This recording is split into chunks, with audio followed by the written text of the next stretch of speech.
Did we just get one of the greatest NBA regular season games of all time on opening night of the 2026 season? I can't believe what I just watched between the Houston Rockets and the Oklahoma City Thunder. Not only was it just the first game of the regular season, it was the first game back on NBC, and it did not disappoint. And we saw the OKC Thunder beat the Houston Rockets 125-124, not in just overtime, in double overtime. And I live streamed this game with you guys. Thank you to all that came out and watched this game with me. It was so much fun to watch, and I wanted to break opening night down with you guys. So obviously we're going to talk about the Thunder and the Rockets first. Then we're going to get to the Warriors and the Lakers. And I feel like there's just so much to talk about in this first matchup between the Rockets and the Thunder. Obviously, it was the ring ceremony for the OKC Thunder. I thought it was really cool that they brought back Dylan Jones, who recently got waived by the Wizards, to give him his ring as well. I thought the presentation was an A+ from NBC. It felt like a playoff game on opening night. I thought the presentation was amazing. I think a great job by the broadcast team, the production team, the halftime team. Everything felt different and honestly just got me really excited about a regular season game. It was a back and forth first quarter. The Rockets ended up going up 30-27. Kevin Durant obviously wants to beat the OKC Thunder on their ring ceremony night. It's just cool to watch KD play meaningful games now as a Houston Rocket. I also just love them doing the player intros as well. That's something NBC wants to bring back. And to start off this game, Amen Thompson looked confident with his three-point shot. Now, he didn't end this game great from three whatsoever. He ended up going 0 of 7 from three. The one three that we thought he knocked down, his foot was actually on the line. But I love the confidence out of the gate. They were good looks. Alperen Sengun looked amazing from three in this one as well. He ended up going 5 of 8 from three, hitting some really big ones later in the game. I thought Steven Adams was just causing the OKC Thunder kind of problems down low. It's the things that he does that doesn't show up in the box score. It's boxing guys out.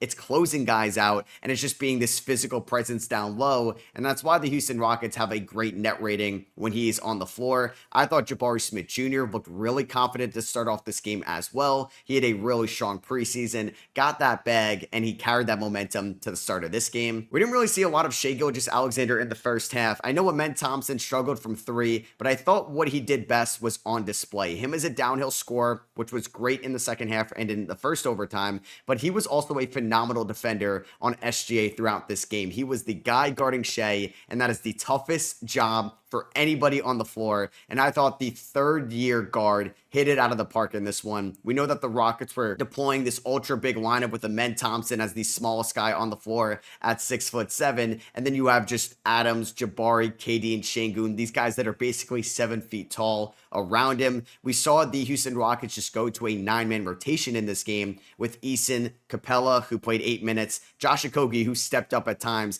and Reed Shepherd playing a ton. And as somebody who owns a lot of Reed Shepherd stock, it was a very chaotic game for him. I like the confidence in some of his jumpers to start off the game. Some of the shots that look good, unfortunately, just were maybe an in and out. One of his threes did bank in, and those, you know what, you just take at that point. But man, Reed Shepherd didn't look great defensively as an on-ball defender. Maybe that is expected, but he was just getting matchup hunted by the Oklahoma City Thunder whenever he was on the floor. And that was something that was prevalent throughout this game. And then we'll eventually get to Reed Shepherd, maybe not getting Kevin Durant the ball when it mattered the most later in this game. And for the Thunder, Chet Holmgren got off to an amazing start. He didn't miss a shot in his first 7 attempts in this game. His three-point shot looked great. He looked great as an inside scorer. And him and Isaiah Hartenstein have really developed this good high-low chemistry over the year they've been playing with each other. And last year, honestly, they did miss a lot of time playing with each other, but that chemistry is building over time. The Thunder obviously didn't have Jalen Williams or Isaiah Joe in this game, are going to be without Fred VanVleet, not just for opening night, but throughout the whole season. And they also didn't have Dorian Finney-Smith in this game. The Thunder went a little bit deeper into their bench. We saw a little bit of Brooks Barnhizer.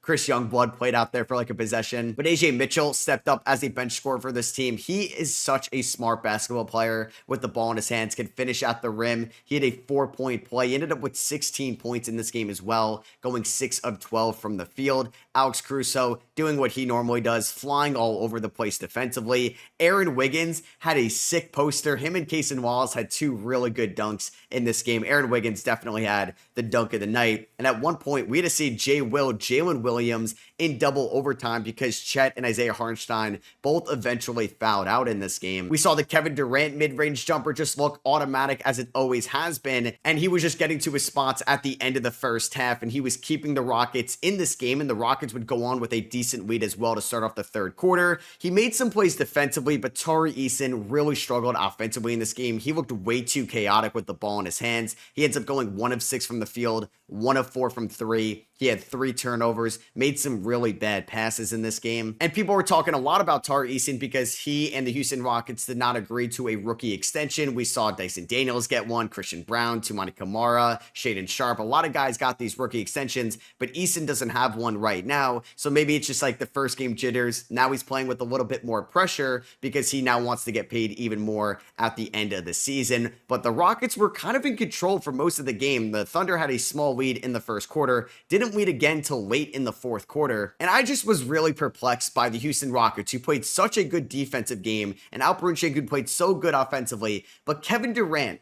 took essentially 2 shots in the fourth quarter, overtime, and double overtime. That cannot happen. Reed Sheppard did not have a good shot selection in the second half or in the overtime periods. Yeah, that cannot happen for Kevin Durant. Now, Kevin Durant could have been a little bit more aggressive to go get the ball. He was kind of just chilling on the perimeter with Lou Dort half of the time. I wish KD was a little bit more proactive in this one to get to his spots, and that's why they got Kevin Durant. This team was not good in the clutch last year. It was kind of Jalen Green getting a lot of the shots. Alperen Sengun and Amen Thompson were not ready for that workload, so that's why you bring in Kevin Durant. You're going to live by Kevin Durant. You're going to die by Kevin Durant. You're getting arguably the greatest pure scorer in NBA history, still somehow in his prime for a team that was a 2 seed last year. So I thought it was a little disappointing for Ime Udoka to not run up more plays for Kevin Durant. He was the main game plan for the OKC Thunder. They're like, we're going to let some other guys beat us. Kind of like the Rockets. They were like, we're going to let some other non-Shea players beat us. But I just thought it was a little perplexing to see Kevin Durant only take 16 shots in 47 minutes, right? Like, he's probably going to get over 20 shots. Most of the time, he's going to play near 50 minutes. Alperen Sengun, I think, though, was the best player on the floor in this game. Like I said before, knocked down a bunch of threes. He goes 5 of 8 from 3. He was great at the free throw line as well, 10 of 11. He had 39 points, 11 rebounds, 7 assists, 2 steals. I hope you drafted him in your fantasy basketball league because he definitely put up a monster performance in opening night. They were going to Sengun later in this game as well because he had big shots in the fourth quarter in the paint. I thought the OKC Thunder did not do a good job throwing Alex Caruso on Sengun because this was a mismatch for Sengun. And even if he missed his first initial hook shot, he was able to get the offensive rebound, especially when Hartenstein and Chet Holmgren ended up fouling in this game. Shea hits a monster mid-range jumper with essentially 2 seconds left in this one. And then Sengun took a tough fall-away jumper with Lou Dort right in his face. And this game went into overtime, and this is where Shea started to take over. He was getting into his zone, his spots, and he was knocking down every mid-range jumper in sight, and he looked like MVP. Finals MVP Shai Gilgeous-Alexander that we didn't really see a lot in the beginning of the game. And then when Amen Thompson got injured in the first overtime, I think it's a cramp right now, we saw Shai be even more aggressive now that the best perimeter defender that he has to guard him was out of this game. So Josh Okogie did a fine job guarding Shai, as good as you really could. I think he stepped up with the minutes that he probably wasn't expecting to play, but it was just kind of impossible to stop Shai. They did go up by like 6 or something in the first overtime, and I thought that was going to be it. And then Kevin Durant finds Jabari Smith Jr. in the corner, who hits a monster 3. I think Jabari Smith Jr. was an unsung hero for the Rockets at times. There was a couple possessions where like Sheppard wasn't doing anything, even Sengun wasn't doing anything, and they kind of just said, hey, Jabari Smith, there's 2 seconds on the shot clock, make something out of nothing, and he did, and he hit some very tough shots, like I said before, carrying that momentum from preseason into this game. In overtime, Thunder had a chance to run away with it. Shea took some bad threes, and then Caruso tries postering Sengun. Maybe could have been a foul call, and then Sengun backs down Caruso on the very next possession, misses the first shot, gets that offensive rebound, puts it back up. And this is where the controversy happened. At the end of the overtime, Eason kind of blocked Shai Gilgeous-Alexander's shot. KD gets the ball with 2 seconds left and calls a timeout. They don't have any timeouts. Jabari Smith also called a timeout as well. And Mark Daigneault is furious at this moment. The Thunder players are like, That is a technical foul. You cannot call a timeout when you don't have any remaining. We all know what happened with the Fab Five, Chris Webber at Michigan, and Kevin Durant called the timeout. You could see Şengün be like, KD, you shouldn't have done that. Why? Like, give me the ball. Don't call timeout.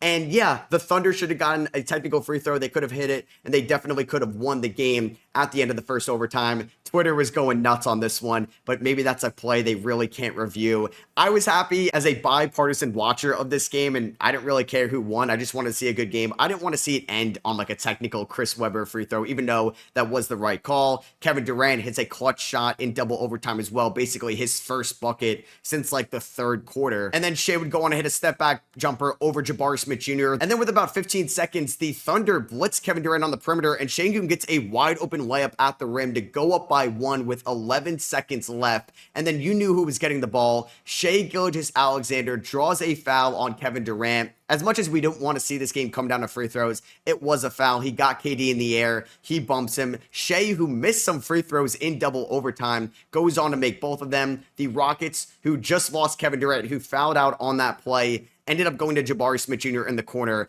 I thought that shot was going in when he took it, but it was a little bit strong. He overshoots it, and the Thunder win. Maybe game of the year on opening night, 125-124 in double overtime on their ring ceremony night to kick off the NBA season, kick off the NBA on NBC. We even had that Michael Jordan halftime interview. And with all the kind of external stuff, the big game feel to this was a perfect way to start off the NBA season. Reminds me a little bit of that Knicks-Celtics opening night game from a couple years ago, like the Evan Fournier performance in that one where the Knicks blew a bunch of leads. But yeah, A++++ to start off the year between the Rockets and the Thunder. We basically didn't get the Warriors and Lakers till midway through the second quarter on NBC after this game eventually ended. Would love to know your guys' thoughts between the Thunder and the Rockets in the comments. And obviously it was going to be almost impossible to live up to that Thunder Rockets game, but I really enjoyed the Lakers Warriors game as well. The Lakers did make it a little bit of a game late there in the fourth quarter, but Steph was able to put it away. Jimmy, even Draymond hit a mid-range jumper in this game, but honestly, I enjoyed it. Like I said, we had a little bit of everything in this game. Marcus Smart was flying all over the floor, a little bit of flopping. We had him and Steph Curry running into each other. Draymond Green got a technical foul early in the game as well, just because, of course, that's how we got to kick off the NBA season.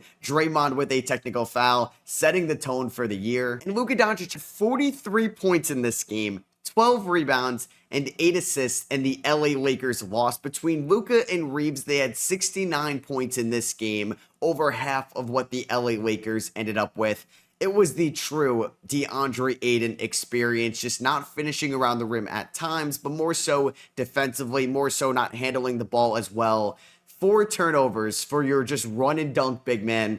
It was a hard watch, and yeah, the Lakers and their fans got the full DeAndre Ayton experience on opening night. Him and Marcus Smart made very comical plays at times. The bench also really didn't provide too much for the Lakers. Jared Vanderbilt had 0 points, Laravia had 5, Marcus Smart had 9, Jackson Hayes had 4 points, Gabe Vincent, who played 28 minutes in this game, just had 3 points, while the Lakers were kind of like the total opposite. Jimmy Butler knocked down 16 free throws out of 16. It was incredible. He had 31 points, was a plus 20. Draymond, although he did get that technical, was flying around all over the place. He had 9 assists. He had 7 rebounds, and that's why Draymond Green gets paid what he does to make plays like that. Even some defensive plays that are not going to show up in the box score either. I thought he played great in this game. Jonathan Kuminga, honestly, getting more involved in the Steve Kerr offense. He had 6 assists. I thought he made nice reads. His athleticism was popping on the screen as well. Steph hit that clutch shot late in the game, a typical Steph Curry 3. It wasn't even like a great Steph performance, and he still had 23 points.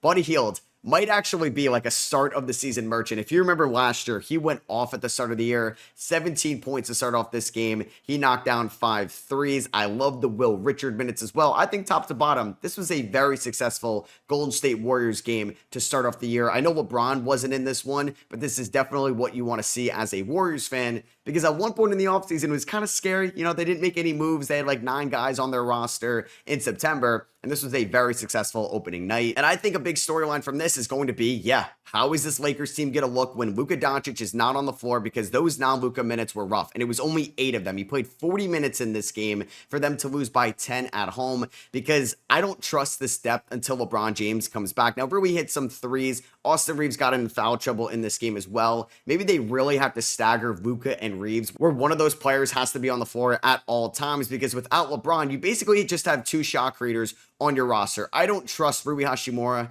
in an isolation. I don't trust Jake LaRavia trying to be a downhill attacker right now. These guys are complementary pieces, cutters, slashers, spot up shooters. So when they're not playing and getting their shots created for them by Luka and Reeves, it could get real ugly real quick. I worry about the Lakers defense as well this year. I was a little bit lower on them going into the year, especially when we knew LeBron was going to be out for a little bit. Definitely not the start that they wanted. But I thought this game had its highlight moments. It had its intensity, and I thought it was just nice to watch these stars perform. Draymond, Jimmy, Steph all stepped up. Reeves and Luka stepped up, even though their team lost. It did feel a little bittersweet since we didn't get LeBron James in this one, but I liked the broadcast. I liked NBC in this one as well. I think overall, it was a very successful opening night, and I think we were blessed as NBA fans to get these 2 games together to set us up for what I think is going to be a great NBA season. And I hope you guys did enjoy this video. If you did, I would appreciate you dropping a thumbs up. It is pretty late here on the East Coast, so maybe you won't even see this till tomorrow morning. Let me know what you guys thought about opening night down below, and I'll catch you on the next one. Peace.